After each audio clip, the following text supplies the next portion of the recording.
And now here white can continue by exchanging the bishops, and then he can go for queen to d2, targeting this b4 pawn. So that's why a5.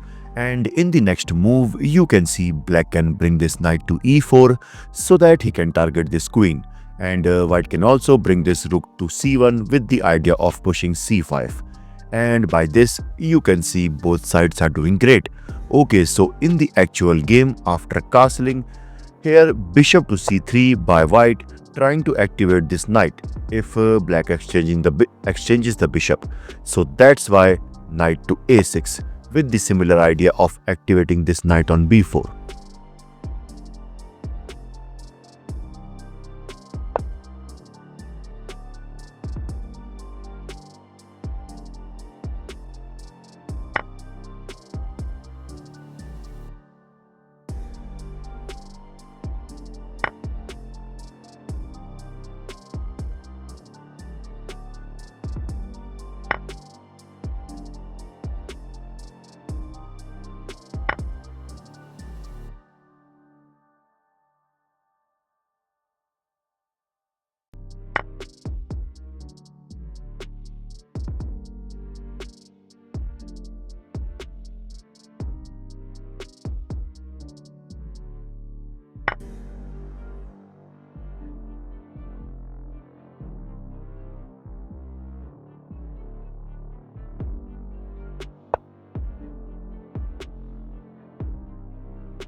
And in the next move, you can see white is threatening to push b4.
And now for white, it's better to just go for knight to f3, opening the d file as well as maximizing the range of this queen.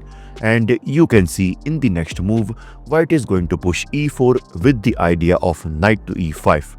And after this knight moves, white can simply capture on d7. But instead, after h6, here white goes for f3, preparing to push e4.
And now instead of capturing on c5, here black can go for this amazing move a5.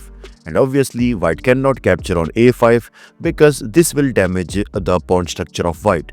So let's suppose if he goes for queen to b5, keeping an eye over this pawn, then simply a takes b4, a takes b4, and since this pawn is under pressure, so that's why rook at a goes to b8.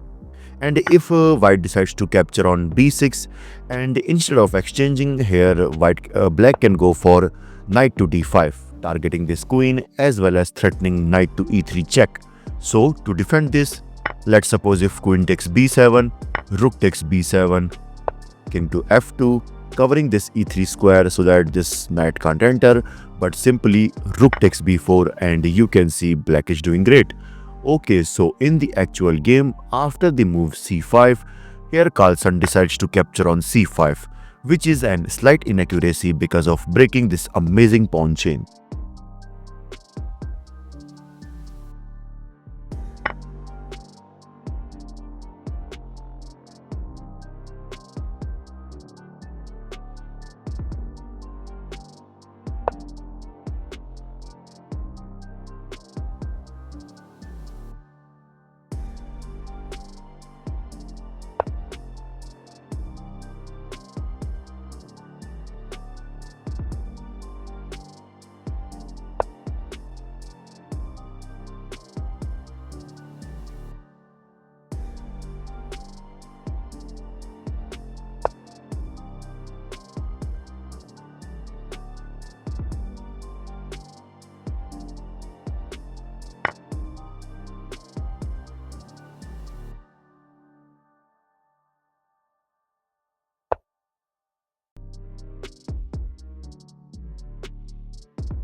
And you can see in the next move, white is going to bring this knight on b3, which gives a very solid position to white.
And now for black, it's better to just exchange the rooks and then bringing this knight on d7, trying to exchange this active knight. And let's suppose if white goes for knight to b7, and note one thing, that you cannot go for rook to b8 due to the threat of knight takes c6. So that's why here black can go for queen to b8, creating some pressure over this knight. And if knight to c4, because in the next move black can go for queen to c7, which can target this, but okay, rook to c7, creating more pressure over this knight. And let's suppose if he and basically there is only one way to guard this knight, and at the end you can see both sides are doing great. Okay, so in the actual game, after rook to b1, here Carlsen goes for rook to b6, guarding this c6 pawn.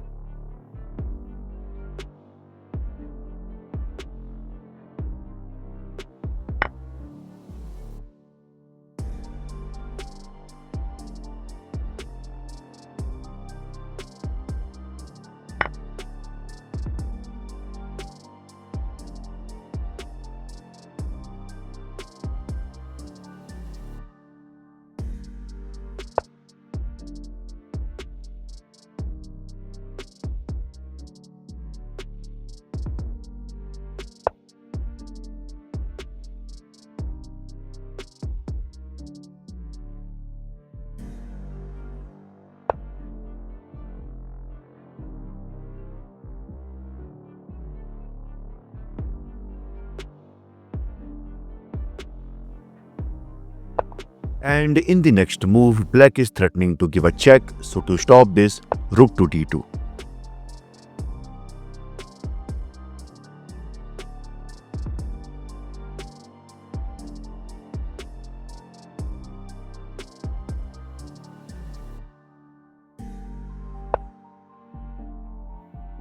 Okay, so now knight to d3, preparing for the move knight to e5 so that he can target on f7.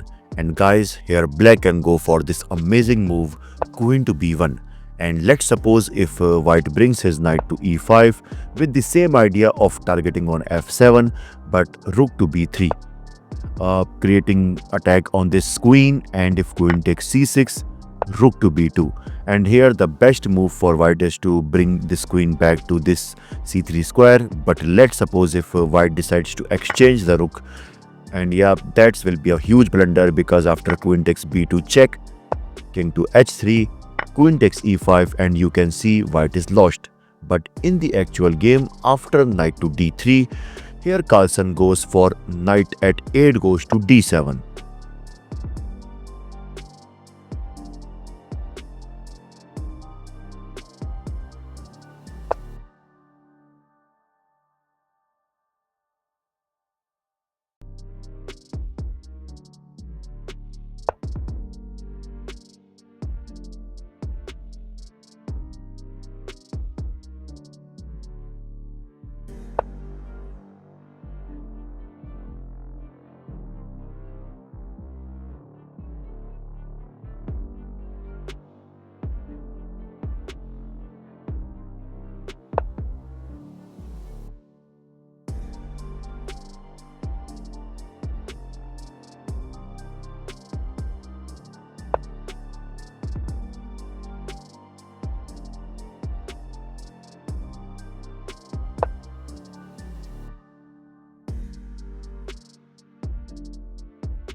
Okay, so here white can now mirrors with the move b6, also trying to promote this pawn, but instead he made a mistake by knight to b2.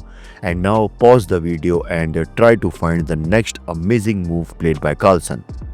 In this position, here Carlsen goes for knight to b6. He sacrificed this knight, and obviously white cannot capture on b6 because now you can see no one is here to stop this pawn, so that's why a3. Attacking this knight, and after this knight goes to suppose on c4, a2. And you can see now no one can stop this pawn from promotion. So that's why in the actual game, after knight at b goes to d2, here white goes for, after knight to b6, he guards with king to f2, getting closer to these knights. And you can see here black is creating the threat of knight takes c4 with the same idea of knight to b6 sacking the knight. So that's why here white simply brings his king closer to these knights.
And now king to c2 might be the better option so that he can keep an eye over this a pawn. But basically, he can keep an eye over this a pawn comfortably. But instead, he goes for knight to a3. And that's an inaccuracy because of.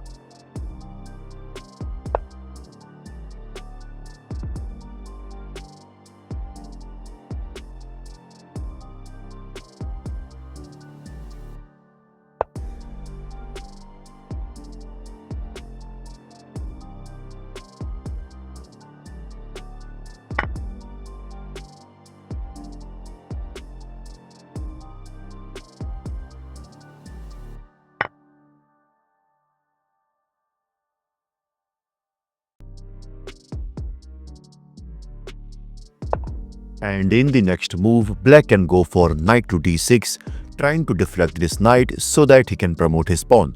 Okay, so for white, it's better to just push this b pawn further, but instead he goes for knight to e5, which is a mistake because this move also opens the c file for this pawn, and now black, you can see black has two passers.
And in this position, Wang Hao resigned. This is because, let's suppose if this game continues like knight to c3, trying to attack this pawn, but simply a3. Knight to a2, simply king takes b6, king to c3, getting closer to this pawn, but this is of no use because of knight to b5 check, king to b3, king to c6, king to a4, h5, h3, h4, f5, knight to d6 attacking this pawn, king takes a3, king to d5, king to b3, king to e4, knight to c3 check, king takes f5, knight to a4, c4 check, and at the end you can see white cannot stop these three pawns at a time. This is your host Bison signing off. Bye bye.